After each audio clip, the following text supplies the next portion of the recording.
The strange part about watching this Miami Dolphins surge is how everyone keeps pretending they saw it coming, as if this whole mess suddenly became neat and organized, without weeks of frustration boiling underneath.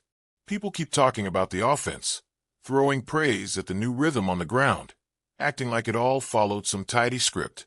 It didn't. Nothing about this team's shift from that miserable 1-6 hole to crawling up to 6-7 feels tidy.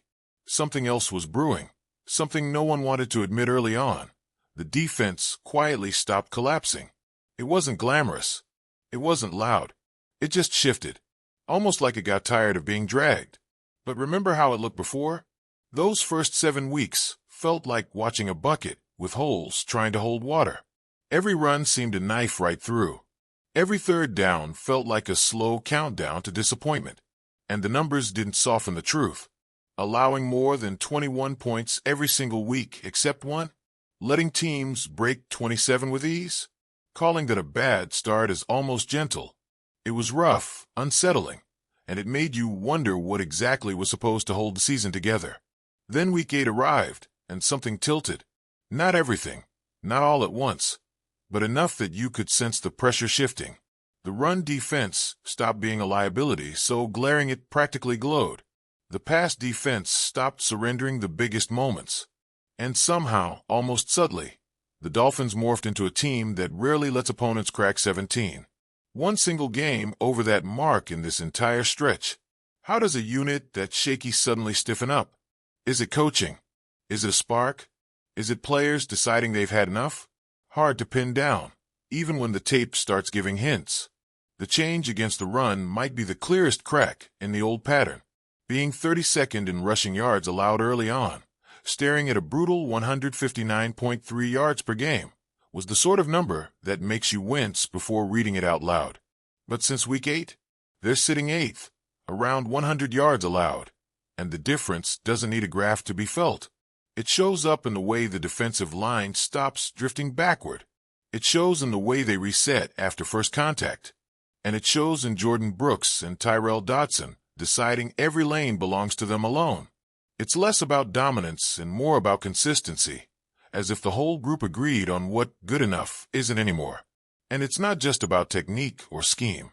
Tackling, for weeks, felt slippery and unreliable. Opponents would break through the first wave, then the second, sometimes even the third, and Miami paid for it every single time. But somewhere along the way, the defense began tightening the edges, locking the hips, finishing plays instead of gesturing at them. Suddenly the big runs disappeared. Suddenly the names slicing through the defense earlier in the year, Rico Dowdle, Kamani Vidal, felt like ghosts from a different season. But the run defense alone doesn't tell the whole story. The third down shift says even more. Before week 8, Miami was holding on to a 29th place ranking on third down, a 46.4% conversion rate that might not look catastrophic on paper until you remember how rarely they got off the field at all. It took 3 weeks just to force a single punt. That stat alone carries its own kind of sting. But since the turnaround, third best in the league. Opponents converting barely 30%. How does a team flip that so dramatically? How does a defense go from hoping to escape drives to actively ending them? It's the kind of jump that makes you wonder what exactly switched on. And then there's the turnover wave. Early on, Miami couldn't steal anything. Not a ball on the ground. Not a misread throw. Not even a desperate heave. Sitting at 23rd in forced turnovers over the first 7 weeks felt like more proof of a unit stuck in neutral. But then someone decided punching at the ball wasn't just a technique, but a mentality. Loose footballs became a theme. And the interceptions, 6 of them in the last 4 games, felt like the reward for weeks of simmering frustration. The defense stopped absorbing hits and started throwing them back. This entire stretch could be broken down into charts and bullet points, but the truth is simpler. The Dolphins stopped breaking. They didn't become perfect. They became resilient. And resilience, for a team that looked cooked in September, suddenly feels like the backbone of this whole run. But you know what always lurks? The question no one escapes. Is this real? Is this something to trust? Or is it a well-timed illusion created by a schedule that politely stepped aside? Because let's be honest, The opponents in this stretch haven't been the kind that force you into uncomfortable truths. Only one top 10 scoring offense. Buffalo.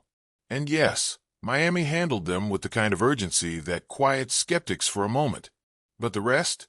Middle-tier units trying to keep their heads above water. Teams missing their best playmakers. And quarterbacks who weren't even meant to be on the field this season. Facing Kirk Cousins after his injury timeline shuffled everything. Facing Marcus Mariota when the offense around him was stripped down. Facing Tyler Shaw and Brady Cook, backups, placeholders, experiments. And yet the one who gave Miami the most trouble? Shaw, the guy who wasn't supposed to make anything complicated, nearly dragging his team into a comeback that would have stung for months. That alone raises eyebrows. Does this defense rise to the moment only when the moment feels manageable? Atlanta missing Drake London. Washington without its starting quarterback and top receiver. New Orleans without Alvin Kamara. Each situation softened at the edges. Enough to question how much of Miami's improvement is pure growth and how much is circumstance, giving the defense a softer landing. But then again, why dismiss the Buffalo performance? Why pretend it doesn't matter? When Miami locks in, it's there. Fully. Sharply. Unbothered by the narrative.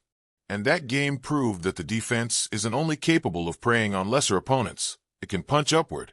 Yet is one game enough to silence doubts? Or does it just create new ones? Everything will become clearer soon, because the easy part of the schedule is evaporating fast. Pittsburgh might not bring fear with that offense, but after that, the real tests begin. Rodgers and Metcalf, a pairing that demands attention even when uneven. Burrow, healed and poised, ready to dissect anyone careless enough to give him time. Mayfield, back with a healthier supporting cast, no longer buried behind injuries. And then Drake May, the MVP favorite, the quarterback driving the Patriots into the AFC spotlight with a momentum that's almost unsettling. That stretch doesn't offer breathing room. It offers exposure. And exposure is where teams crack, or confirm who they've become. If Miami's defense is merely average, these upcoming weeks will peel that reality open. Average defenses fold under pressure, chasing receivers instead of challenging them, drifting on long drives that drain both time and belief. But if Miami is something more, something resilient, steady, disruptive, you'll see it in how they handle these offenses that actually demand answers. Which one is it? Which version holds true? The one that stumbled through early autumn? Or the one now standing with its chin up, daring someone to knock it down again? This isn't about numbers anymore. Not really. It's about whether the defense has found its identity or just borrowed one. Whether the surge came from actual evolution or from catching opponents in their worst stretch. Whether the team that tightened its grip these past weeks is ready for a gauntlet that won't blink. And maybe that's the most compelling part. This defense started the season leaking yards, missing tackles, folding in moments that matter. Now it stands on the edge of a test that will reveal exactly what it has become, or what it pretended to be. By the end of the season, the story won't be about improvement. It will be about truth. And Miami is about to find out if all this progress holds under the weight of real, unflinching pressure.